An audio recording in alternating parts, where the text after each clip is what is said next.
Okay, well, I guess it's lunchtime because there's a pizza delivery man here. So anyway, see if I can focus now. Sorry about that. Here we go. So a quick change dealt with a 4-chord happening on the second bar of the progression, not all the way till the 5th bar. Okay, that's what makes a quick change sound unique. So you'd hear.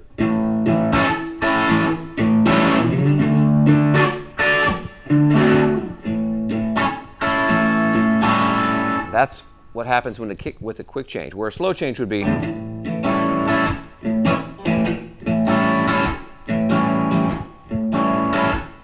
then you hear.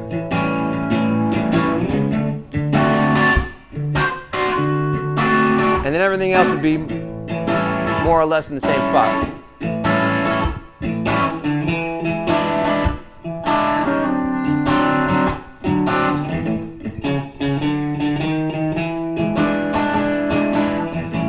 Okay, so both types of blues are very, very typical. I mean, you'd hear that in any given blues situation, so you got to be prepared for both ones. Okay, so let's try that call and response thing that I did before, and I'm going to give you a chance to play with me now. I'm going to make a statement, and I want you to answer the statement. Okay, I'm going to basically trade 4 bars with you. Okay, so check it out. I'm going to play 4, and then you're going to answer my 4 with a follow-up to what I played. Okay, so see if you can follow along with what I'm going to do here. Here we go.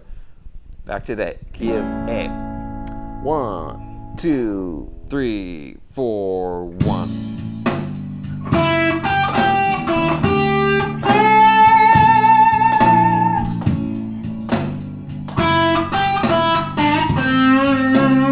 Your turn.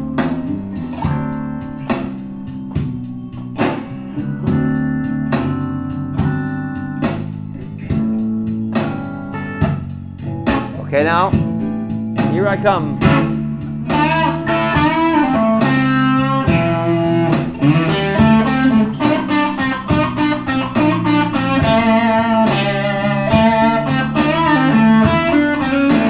Okay, you take it over.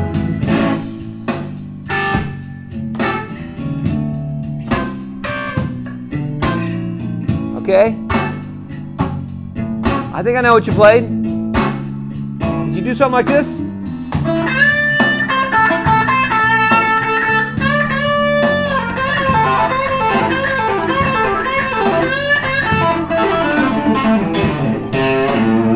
Maybe you didn't.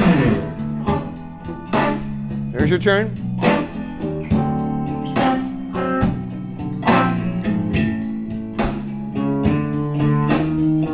Okay, now I'm going to start off. Here we go.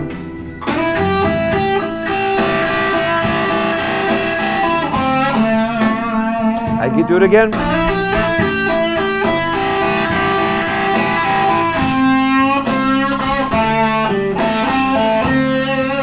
Your turn.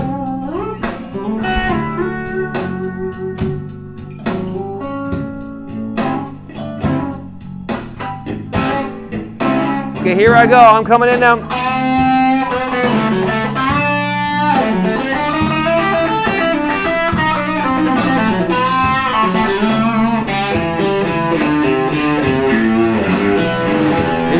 Your turn.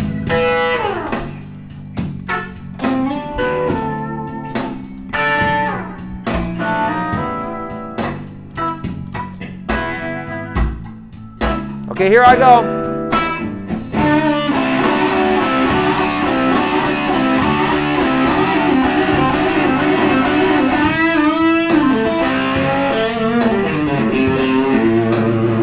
Okay, your turn.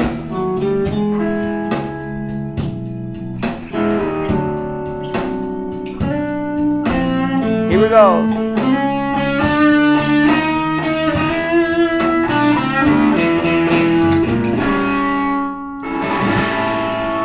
Okay, that was fun, wasn't it? You and I were playing together, we were jamming along, and I was trying to show you how important it is to play call and response and question and answer and basically saying something and repeating it for development of the proper blues phrasing. It's really what blues is all about, is call and response and making a statement and really milking it, because that's exactly what the phrasing, the history of blues is all about. It's not about playing a million notes. It's about making something happen from a few and then developing it. Okay, so let's see if there's any other ground we can cover with some of these remaining pentatonic scales. We've talked a little bit about pattern 3. We've talked about pattern 4 over here, pattern 4 over here. I'm sorry, that's confusing you. I don't want to say that. This is actually pattern 4 if it's pentatonic from the root right here. Okay? It's pattern 3 if it's major pentatonic. It's pattern 4 if it's minor pentatonic. So let's go to another minor pentatonic form and see what we can check out here. Let's do C minor pentatonic right here, which is going to put us, let me sit down again, and it's going to put us right down here in this position.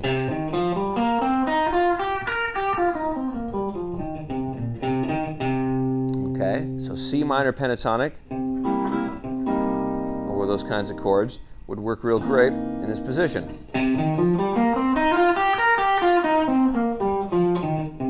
Okay, reminding you that it's also very much like E flat major pentatonic, right?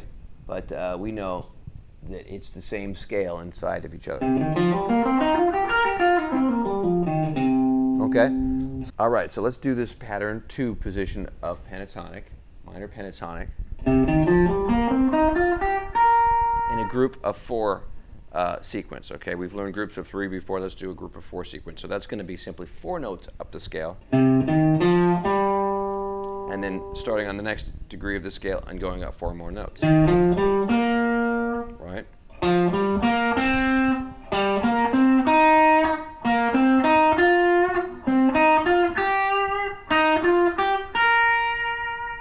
Okay, so together.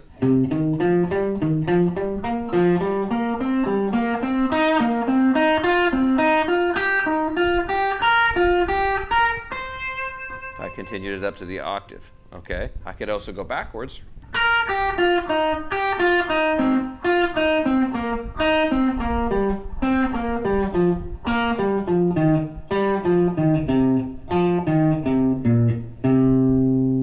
Okay, so that's a group of 4 sequence, and it's right out of this minor pentatonic scale.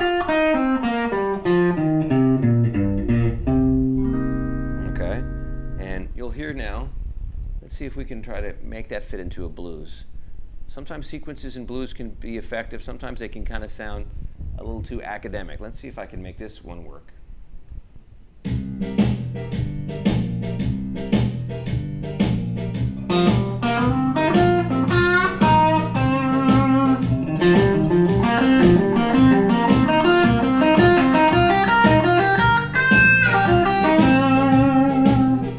Do that right? Let's try it again. 2, 3, 4.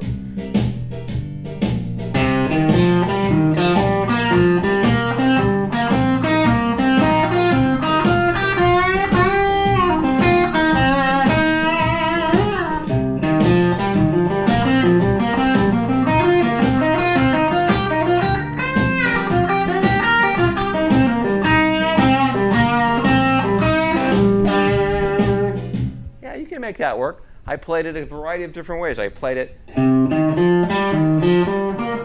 8th note shuffle 8th notes, and I also played it as triplets. And the interesting thing about playing a group of 4 in triplets is it offsets the rhythm, right? So if I counted quarter note right here.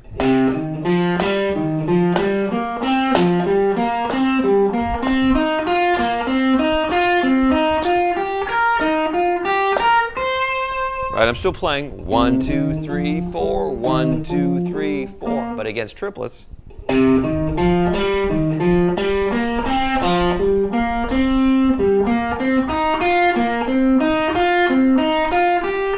it's offsetting in the time. So that's what's kind of fun about something like that.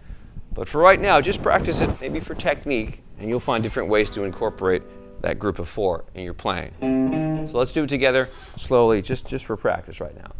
2, 3, and 4, and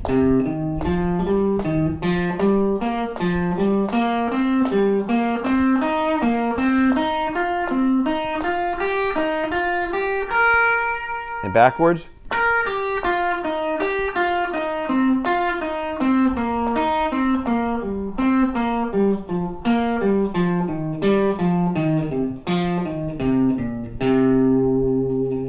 Okay. And one final thing you'll have noticed when I was playing the blues in that position is it opened up some other possibilities for bends as well, right? So when you played this pentatonic, right? What I really like to do here, if this is C, is I like to take that note right there, in this case the F, and bend that up. It would have been the same F that would have been here. I really like the way it sounds right here. Right? Notice that I'll use my third finger here, not my fourth finger. I can use my fourth finger if I have to, but sometimes I like to use my third finger because I also like to play this note on top here.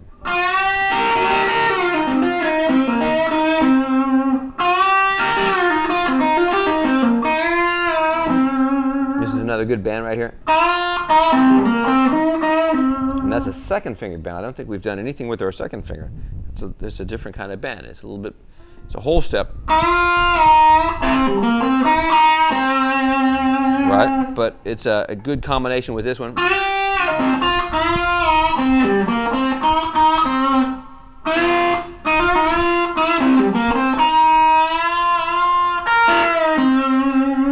Okay? So you can also do some slides within the position.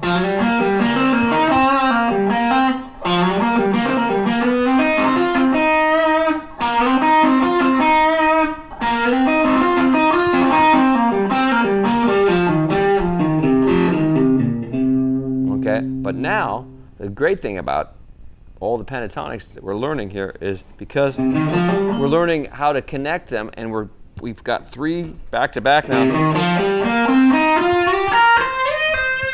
that we're using. We can really start to slide them together to make the 5 notes that we're limited by seem a lot more interesting, just because we're sliding between the positions.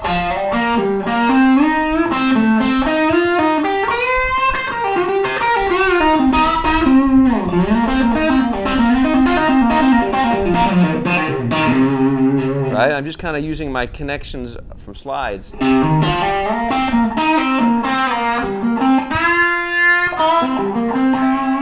to breathe a little new life into them. So that really helps out. So when you get your pattern down here,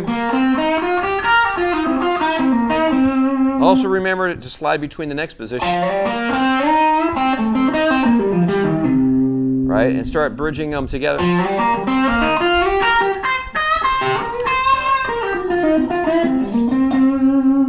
Okay, so let's take that one, this pattern right here, and work it into our minor pentatonic right here and our minor pentatonic right here. So these are the 3 ones that I really want you to put together now in our blues progressions, and also start transposing that blues progression to another key like we did a while ago. Do it in the key of A and do it in the key of C, and you'll find that your patterns will start to link up differently when you move around into different keys. Don't get in the habit of always playing in one key. Okay, so practice your blues for this lesson in the key of C, but also do it as a quick change blues in the key of A, and use these 3 positions together, and you should be in good shape and turning you into blues players. Okay, so I'll talk to you later. Take it easy.